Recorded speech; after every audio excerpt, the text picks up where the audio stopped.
বাংলাদেশ চলচ্চিত্র শিল্পী সমিতির নির্বাচন 5ই মে অনুষ্ঠিত হবে বলে জানিয়েছেন সমিতির বর্তমান সাধারণ সম্পাদক অমিত হাসান। তিনি বলেন, 5ই মে আমরা বাংলাদেশ চলচ্চিত্র শিল্পী সমিতির নির্বাচনের তারিখ ঘোষণা করেছি।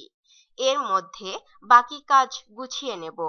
নির্বাচন কমিশনার হিসেবে মন্তাজুর রহমান আকবর স্যারের নাম এসেছে।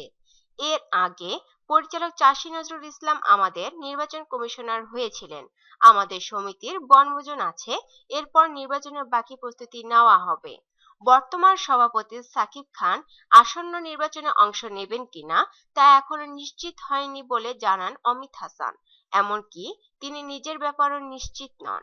অমিত বলেন, নির্বাচিত হওয়ার পর থেকে আমরা দুজনেই নিজের অবস্থান থেকে সমিতির কল্যাণে কাজ করার চেষ্টা করেছি। সাধারণ শিল্পীদের সুখ দুঃখে সঙ্গে ছিলাম আমরা। বিষয়গুলো করেছি চলচ্চিত্রের প্রতি ভালোবাসা থেকে। তবে আমরা দুজন নির্বাচন করব কিনা তা ঠিক নেই, কারণ নির্বাচন একটা রোগের মতো। দেখা গেল আগে থেকে ঘোষণা করলাম যে নির্বাচন করব না, তারপর নির্বাচনের আগের নমিনেশনের পেপার জমা দিয়ে দিলাম। সবকিছু আসলে পরিস্থিতির উপর নির্ভর করছে। এখনো আমরা নির্বাচন করব কিনা ঠিক নেই।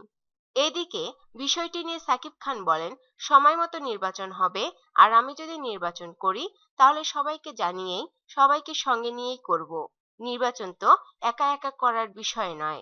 নির্বাচনে অংশ নেওয়ার জন্য এরই মধ্যে ওমর সানী, ইলিয়াস কোবরা ও মিশা জায়েদ খান এ দুটি প্যানেল গঠিত হয়েছে। তবে সাকিব খান ও অমিত হাসান নির্বাচন করছে কিনা তা জানতে অপেক্ষা করতে হবে আরো কিছুদিন।